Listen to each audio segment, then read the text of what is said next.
السلام علیکم ورحمۃ اللہ تعالی وبرکاتہ۔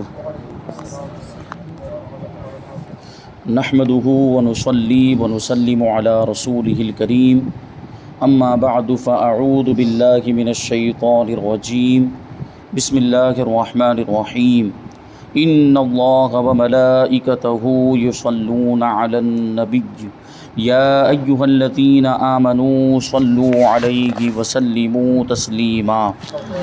اللہم صلی علی سیدنا ومولانا محمد معدن الجود والکرم وآلہ الکرام وابنہ الکریم وبارک وسلم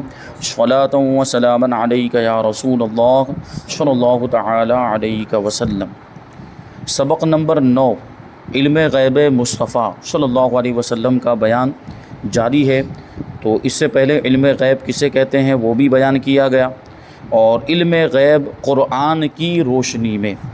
کہ نبی کریم صلی اللہ علیہ وسلم کا علم غیب قرآن سے بھی ثابت ہے، تو اس کے تحت ایک آیت کریمہ بیان کی گئی تھی دلیل کے طور پر۔ اب یہاں سے دوسری آیت کریمہ کو شامل کرتے ہیں۔ ہمارے پیارے نبی صلی اللہ علیہ وسلم کے علم غیب کا بیان قرآن پاک کے پارے 5 میں یوں ہے: وَعَلَّمَكَ مَا لَمْ تَكُنْ تَعْلَمْ وَكَانَ فَضْلُ اللَّهِ عَلَيْكَ عَظِيمًا، اور تمہیں سکھا دیا جو کچھ تم نہ جانتے تھے اور اللہ کا تم پر بڑا فضل ہوا۔ اب یہاں پہ غور کرنے کی ضرورت ہے کہ اللہ فرماتا ہے کہ تمہیں سکھا دیا جو کچھ تم نہ جانتے تھے، تو اس میں تو سب آ گیا۔ جو بھی نہ جانتے تھے یعنی جو کچھ ہو چکا، جو کچھ ہونے والا ہے،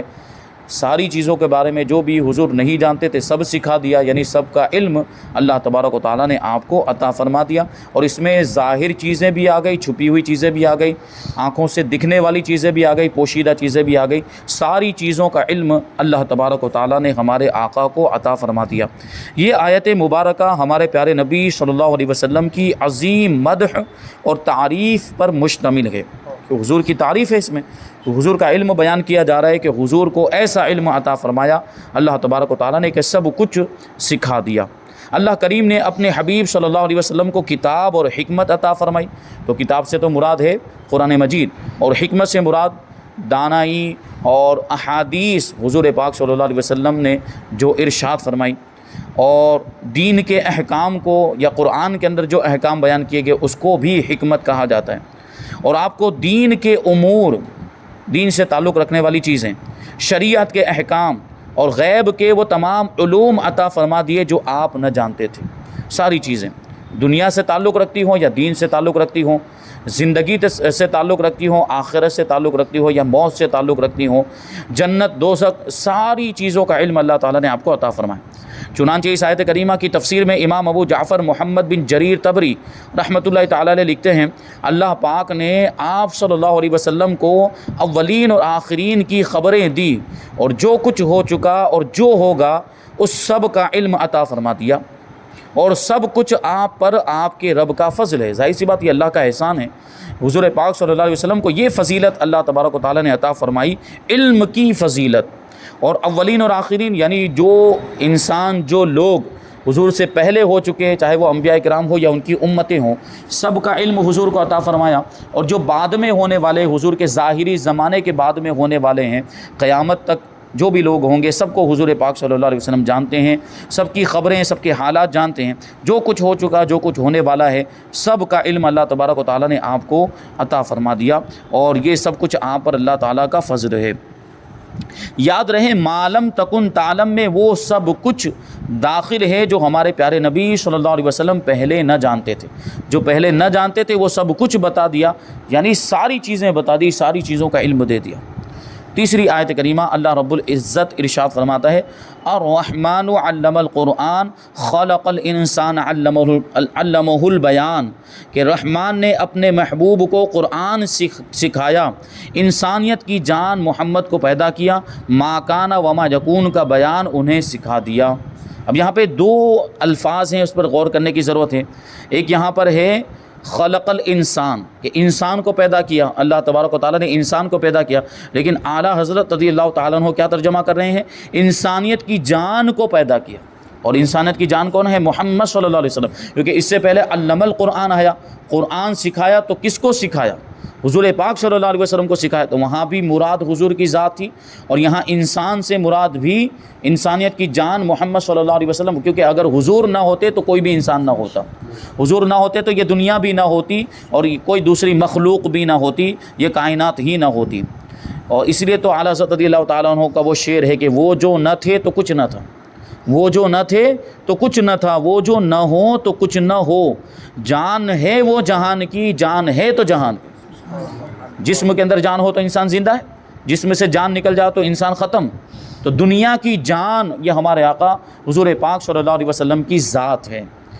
جان انسانیت ہے۔ اور پھر بیان، ایک لفظ آیا ہے بیان، علمہ البیان، کہ ان کو بیان سکھا دیا۔ تو اب بیان تو کسی بھی چیز کا ہو سکتا ہے، بیان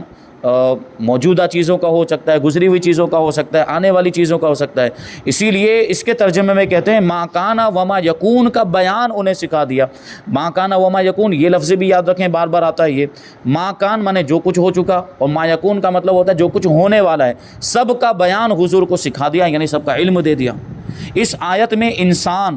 اور بیان کے مصداق کے بارے میں مفسرین کے مختلف اقوال ہیں۔ تفسیر خازن میں ایک قول اس طرح ہے، اراد بالانسانی محمدن صلی اللہ علیہ وسلم، کہ یہاں انسان سے مراد محمد مصطفیٰ صلی اللہ علیہ وسلم ہے، کیونکہ اعلیٰ حضرت نے کیا ترجمہ کیا، انسانیت کی جان محمد صلی اللہ علیہ وسلم،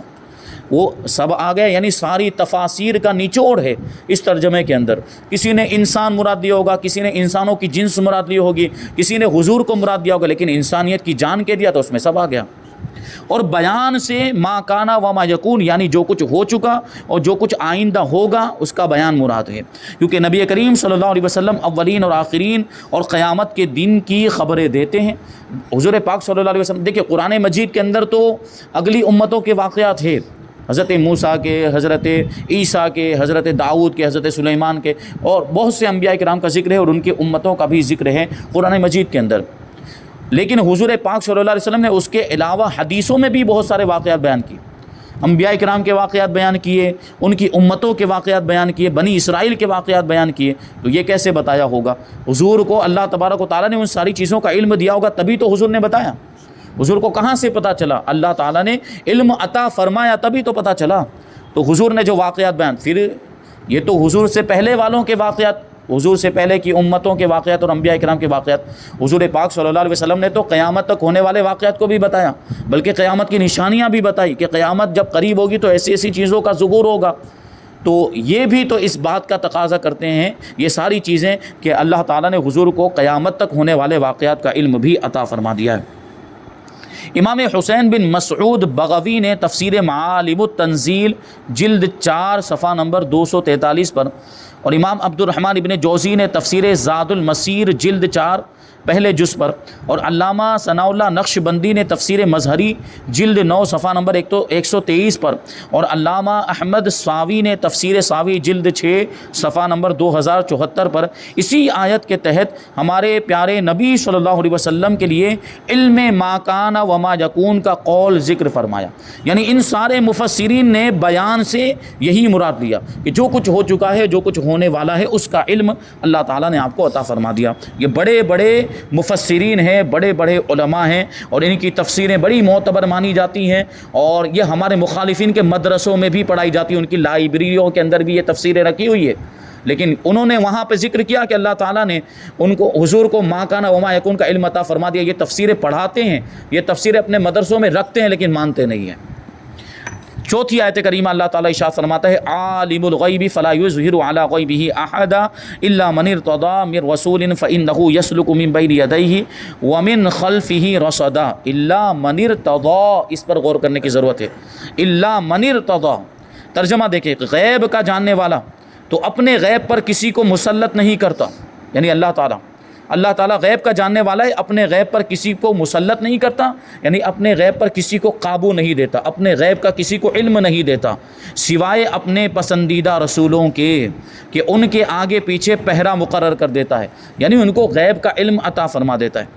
تو یہ آیت کریمہ بھی اس بات پر دلالت کری ہے کہ اللہ تبارک و تعالیٰ اپنے مخصوص رسولوں کو، خاص بندوں کو علم غیب عطا فرماتا ہے۔ یہاں رسولوں کی بات ہے، جبکہ ہم بعض اولیاء کرام کے لیے بھی علم غیب مانتے ہیں۔ اور ان کے ایسے واقعات بھی ہمارے سامنے ہیں، تو اس کا جواب پہلے ہی آ چکا ہے کہ اولیاء کرام کی جو کرامتیں ہوتی ہیں یہ حضور کے معجزے کا، نبی کے معجزہ کا مظہر ہوتی ہے، یعنی ان کو جو بھی کرامتیں ملی، جو بھی طاقت ملی ہے، یہ نبی کے صدقے میں ملتی ہے، نبی کے وسیلے سے ملتی ہے، تو گویا کہ وہ نبی ہی کا معجزہ ہے۔ تو جب حضور کو طاقت ملی تو نبی کے ذریعے سے ان کی امت کے ولیوں کو بھی یہ طاقت مل سکتی ہے۔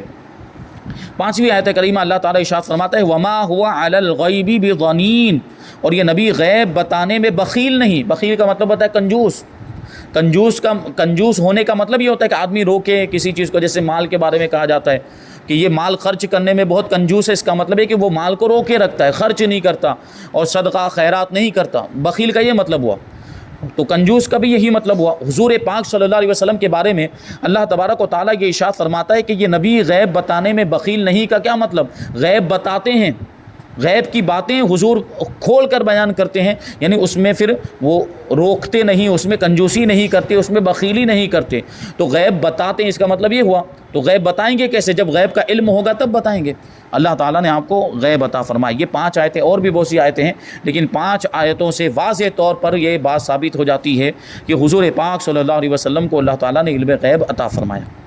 آگے سوال ہے کہ کیا حضور پاک صلی اللہ علیہ وسلم کے علم غیب پر احادیث مبارکہ سے دلائل ہیں؟ یعنی قرآن کی روشنی میں پہلے ثابت کر دیا، قرآن کی آیتوں سے ثبوت پیش کر دیا، اب حدیثوں سے دلیلیں یہاں پر بیان کریں گے، ثبوت پیش کریں گے۔ جواب جی ہاں، کئی احادیث طیبہ حضور پاک صلی اللہ علیہ وسلم کے علم غیب پر دلالت کرتی ہیں۔ پہلی حدیث، امیر المؤمنین حضرت سیدنا عمر فاروق اعظم رضی اللہ تعالیٰ عنہ فرماتے ہیں کہ ایک دن رسول اکرم صلی اللہ علیہ وسلم ہمارے درمیان کھڑے ہوئے تو آپ صلی اللہ علیہ وسلم نے ہمیں مخلوق کی پیدائش سے بتانا شروع کیا، حتیٰ کہ جنتی اپنے منازل پر جنت میں داخل ہو گئے اور جہنمی جہنم میں اپنے ٹھکانوں پر پہنچ گئے۔ یعنی مخلوق کی پیدائش سے، یعنی جب سے دنیا بنی وہاں سے لے کر واقعات بتانا شروع کیا، اور حضور پاک صلی اللہ علیہ وسلم بتاتے رہے، حضور کے زمانے تک واقعات بتائے، پھر اپنے زمانے کے بعد کے بھی واقعات بتاتے، اور واقعات بتاتے بتاتے حضور پاک صلی اللہ علیہ وسلم نے یہاں تک فرما دیا کہ جنتی جنت میں چلے گئے، جہنمی ان کے ٹھکانوں تک پہنچ گئے۔ یہ ساری چیزیں حضور پاک صلی اللہ علیہ وسلم نے۔ اب ایک سوال پیدا یہ ہوتا ہو کہ یہ دنیا بنی کتنے ہزاروں سال ہو گئے، اور ابھی اور ہزاروں سال باقی ہیں، اور قیامت قائم ہوگی، اس کے بعد جنتی جنت میں چلے جائیں گے، تو اتنا بڑا عرصہ، اتنا بڑا زمانہ اور اتنا بڑا وقت، اتنے سارے واقعات ہوں گے، ایک واقعہ تو نہیں ہوگا، اور حضور پاک صلی اللہ علیہ وسلم نے ایک ہی مجلس کے اندر یہ ساری باتیں بیان کر دی۔ تو اس کا جواب سیدھا سادہ یہی ہے کہ یہ حضور پاک صلی اللہ علیہ وسلم کا معجزہ تھا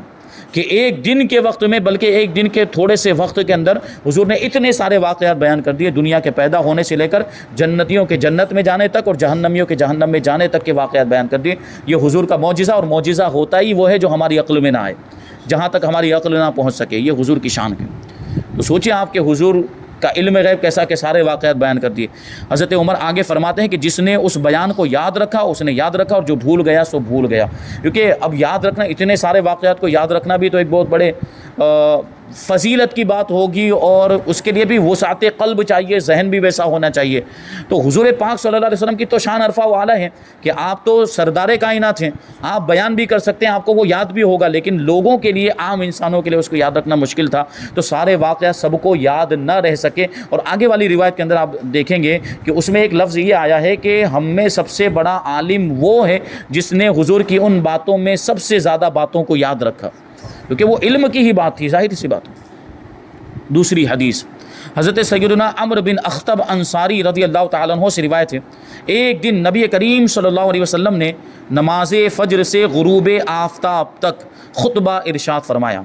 درمیان میں ظہر اور عصر کی نمازوں کے علاوہ کوئی کام نہیں کیا۔ حضرت عمرو بن اخطب فرماتے ہیں کہ جو کچھ ہو چکا تھا اور قیامت تک جو کچھ ہونا تھا، نبی کریم صلی اللہ علیہ وسلم نے وہ سب کچھ بیان فرما دیا۔ ہم میں سے زیادہ علم والا وہ ہے جسے زیادہ یاد رہا، یعنی حضور کی باتوں میں سے زیادہ باتیں یاد رہی، اس کو ہم سب سے بڑا عالم سمجھتے تھے۔ تیسری حدیث، حضرت سیدنا عبداللہ ابن مسعود رضی اللہ تعالیٰ عنہ فرماتے ہیں، صلح حدیبیہ سے واپسی پر ایک جگہ نبی کریم صلی اللہ علیہ وسلم اور صحابہ کرام علیہم الرضوان کے اونٹ منتشر ہو گئے، یعنی اونٹوں کو کہیں پہ ٹھہرا کر قیام کیا ہوگا تو اونٹ بھاگنے لگ گئے، ادھر ادھر وہ پھیل گئے، سب اپنے اپنے اونٹ واپس لے کر آ گئے، لیکن نبی کریم صلی اللہ علیہ وسلم کی اونٹنی نہ مل پائی۔ تو آپ صلی اللہ علیہ وسلم نے مجھ سے فرمایا، یہ کون کہہ رہے ہیں؟ حضرت عبداللہ ابن مسعود صحابی رسول، وہ کہتے ہیں کہ حضور نے مجھ سے فرمایا کہ وہاں سے اونٹنی لے آؤ، یعنی ایک جگہ کی طرف اشارہ کیا، پہلے ڈھونڈی تو نہیں ملی، لیکن حضور پاک صلی اللہ علیہ وسلم نے ایک مخصوص جگہ کے بارے میں ارشاد فرمایا کہ اے عبداللہ وہاں پر جاؤ، وہاں پر اس انداز میں میری اونٹنی مل جائے گی۔ ایک دوسری روایت کے اندر ہے کہ وہ جھاڑیوں میں پھنسی ہوئی ملے گی، وہیں سے اس کی رسی جو ہے الجھ گئی ہوگی، تو اس کو لے کر آ جاؤ۔ حضرت عبداللہ ابن مسعود کہتے ہیں تو میں نے اونٹنی کو اسی حال میں پکڑ لیا جیسا کہ مجھ سے رسول پاک صلی اللہ علیہ وسلم نے فرمایا تھا، یعنی جو کیفیت وہ اونٹنی کی بیان کی تھی بالکل اسی کیفیت میں اونٹنی کو اسی جگہ پر پایا جس جگہ کے بارے میں حضور پاک صلی اللہ علیہ وسلم نے ارشاد فرمایا تھا۔ یہ حضور کا علم غیب نہیں تو اور کیا کہ لوگ ڈھونڈ ڈھونڈ کر تھک گئے اور حضور نے اپنی جگہ بیٹھے ہوئے اونٹنی کا پتہ بتا دیا۔ نمبر 4، حضرت سیدنا انس بن مالک رضی اللہ تعالیٰ عنہ فرماتے ہیں غزوہ بدر کے موقع پر نبی کریم صلی اللہ علیہ وسلم نے فرمایا یہ فلاں کافر کے مرنے کی جگہ ہے۔ ایک دن پہلے میدان جنگ میں گئے اور نشانی لکڑی سے نشانی کرتے کرتے حضور نے علامت بتاتے ہوئے کہا کہ یہاں فلاں کافر مرے گا۔ یہ کہتے جاتے تھے اور اپنے ہاتھ کو زمین پر ادھر ادھر رکھتے جاتے تھے، پھر کوئی کافر حضور کی بتائی ہوئی جگہ سے ذرہ برابر بھی ادھر ادھر نہیں مرا۔ جو حضور نے علامت بتائی تھی، جو جگہ بتائی تھی، بالکل اسی جگہ پر جس کافر کا نام لیا تھا وہ کافر وہاں پر مرا ہوا ملا، اس کی لاش ملی۔ اس حدیث سے ثابت ہوا کہ حضور پاک صلی اللہ علیہ وسلم کو یہ بھی معلوم تھا کہ کون کب اور کہاں مرے گا۔ نمبر 5، حضرت سیدنا ابو موسیٰ اشعری رضی اللہ تعالیٰ عنہ فرماتے ہیں حضور نبی کریم صلی اللہ علیہ وسلم سے ایسے سوالات کیے گئے جو ناپسند تھے۔ اس طرح کی حدیث پہلے گزر چکی ہے، لوگوں نے بہت سارے سوالات کیے اور قرآن مجید کے اندر بھی ایسے سوال کرنے سے منع فرمایا گیا جو نامناسب ہوں، جس میں کوئی فائدہ نہ ہو، بیکار کے سوالات نہیں کرنے چاہیے۔ ظاہر سی بات حضور پاک صلی اللہ علیہ وسلم اللہ تبارک و تعالیٰ کے احکام پہنچانے کے لیے دنیا میں تشریف لائے، شریعت بتانے کے لیے تشریف لائے، قرآن اور حدیث بیان کرنے، تو اب دنیا داری کی چیزیں پوچھنے کا کیا مطلب ہوا؟ اور بے فائدہ کی بیکار چیزوں کا تو حضور سے وہ چیزیں پوچھی جائیں جو کام کی ہوں، جو ضروری ہوں۔ تو اب ایسے بھی لوگ سوال کرنے لگ گئے تھے، اس لیے اسے منع فرمایا گیا۔ اب جب زیادہ کیے گئے اس طرح کے سوالات تو حضور ناراض ہو گئے، پھر لوگوں سے فرمایا سلونی اما شئتم، یعنی ناراض ہو کر فرمایا کہ مجھ سے جو چاہو پوچھ لو۔ تو ایک شخص عرض گزار ہوا من ابی، یعنی یا رسول اللہ میرا باپ کون ہے؟ اب یہ پوچھنے والی بات تھی، تو حضور نے ارشاد فرما دیا کہ ابو کا حذافہ، تیرا باپ حذافہ ہے۔ پھر دوسرے آدمی نے کھڑے ہو کر عرض کیا یا رسول اللہ میرا باپ کون ہے؟ تو ارشاد فرمایا سالم مولا شیبہ، یعنی تیرے باپ کا نام سالم ہے جو شیبہ کا آزاد کردہ غلام ہے، یہ تیرا باپ ہے۔ جب حضرت سیدنا عمر فاروق اعظم رضی اللہ تعالیٰ عنہ نے آپ کے چہرے انور کی حالت دیکھی، یعنی ناراضگی کے آثار نظر آئے، تو عرض کیا یا رسول اللہ صلی اللہ تعالیٰ علیہ وسلم ہم اللہ پاک کی بارگاہ میں توبہ کرتے ہیں، یعنی آپ کی بارگاہ میں اگر ہم سے کوئی گستاخی ہو گئی ہے تو معاف فرمائیں، اور ہم اس کی وجہ سے اللہ کی بارگاہ میں توبہ کرتے ہیں۔ یہ دیکھیں اس سے کیا پتہ چلا کہ کون کس کا باپ ہے، یہ حضور پاک صلی اللہ علیہ وسلم کو معلوم، یعنی عام انسان نہیں بتا سکتے، یا تو اس کی ماں بتا سکتی ہے، اور ماں جھوٹ بھی بول سکتی ہے کہ اگر کسی کی ماں نے معاذ اللہ کہیں پر منہ کالا کروایا تو اس کے بارے میں اس کے علاوہ کون جانے گا، یا جو جس کے ساتھ اس کے ناجائز تعلقات تھے وہی آدمی بتا سکتا ہے۔ لیکن حضور پاک صلی اللہ علیہ وسلم باپ کا نام بھی بتا رہے ہیں، اس کا مطلب ہے کہ یہ ساری چیزیں بھی اللہ تبارک و تعالیٰ نے ان چیزوں کا علم بھی حضور کو عطا فرمایا، اور وہ صحابہ کرام کا عقیدہ بھی تھا کہ حضور فرما دیں گے کہ میرا باپ یہ ہے تو پھر یقینی طور پر میرا باپ وہی، پھر کوئی شک نہیں رہ جاتا۔ آگے سوال ہے کہ کیا حضور پاک صلی اللہ علیہ وسلم کو کلی علم غیب حاصل ہے؟ کلی علم غیب، اس کو ہم یہاں پر جو ہے کہ صرف سوال کو شامل کر لیتے ہیں کیونکہ یہ بہت تفصیل ہے اور اس کو اچھی طرح اور توجہ کے ساتھ اس کو سمجھنے کی ضرورت ہے کہ ہم پر یہ بہت بڑا اعتراض ہوتا ہے، کیونکہ جیسے ابھی ہم نے اس سے پہلے یہ باتیں ثابت کی کہ حضور پاک صلی اللہ علیہ وسلم کو اللہ تبارک و تعالیٰ نے جو کچھ ہو چکا اور جو کچھ ہونے والا ہے ساری چیزوں کا علم عطا فرما دیا، اولین اور آخرین کا ساری چیزوں کا علم عطا فرما دیا۔ تو اس سے کیا پتہ چلتا ہے کہ ساری چیزوں کا علم، یعنی کلی علم عطا فرما دیا۔ اب اس میں لوگ اعتراض یہی کرتے ہیں، جب ہم یہ بات کہتے ہیں کہ حضور کا علم کلی علم غیب ہے تو لوگ کہتے ہیں کہ کلی علم غیب تو اللہ تعالیٰ کا ہے، یعنی ساری چیزوں کو اللہ تعالیٰ جانتا ہے، تو تم نے حضور کے لیے کلی علم غیب مان کر حضور کو اللہ کے برابر کر دیا۔ تو اس کا جواب یہاں پر شامل کریں گے، یہ ابھی ایک سوال ہے، یہ ابھی ایک اعتراض، یہ ابھی جواب نہیں ہے، اس کا جواب انشاءاللہ تبارک و تعالیٰ آئندہ درس میں ہم شامل کریں گے کہ حضور پاک صلی اللہ علیہ وسلم کو کلی علم غیب حاصل تھا یا بعض علم غیب حاصل تھا، تھوڑا کچھ چیزوں کا علم تھا کچھ چیزوں کا نہیں تھا، ایسی بات ہے، یا ساری چیزوں کا علم تھا اور ساری چیزوں کا علم اگر ہم مانیں یعنی حضور پاک صلی اللہ علیہ وسلم کے لیے کلی علم غیب مانے تو کیا پھر حضور کا علم غیب اللہ کے علم غیب کے برابر ہو جائے گا، یا پھر اس کا جواب کیا ہے ہمارے پاس؟ حضور کے لیے کلی علم غیب مانے تو اس کا کیا مطلب ہوتا ہے، اور اللہ تبارک و تعالیٰ کے علم کا کیا مطلب ہوتا ہے؟ اس کا ایک جواب میں ابھی آپ کو دے دوں مختصر طور پر۔ حضور پاک صلی اللہ علیہ وسلم کا جو علم غیب ہے وہ متناہی ہے، یعنی اس کی ایک انتہا ہے، لیکن اللہ تبارک و تعالیٰ کا جو علم غیب ہے وہ غیر متناہی، اس کی کوئی انتہا نہیں ہے۔ یہی دونوں میں فرق ہے، اور اس کو وضاحت کے ساتھ انشاءاللہ تبارک و تعالیٰ آگے بیان کریں گے۔ اللہ تبارک و تعالیٰ کی بارگاہ میں دعا ہے کہ جو کچھ بھی بیان ہوا اس پر ہم سب کو عمل کرنے کی توفیق عطا فرمائے۔ وما علینا الا البلاغ۔ السلام علیکم۔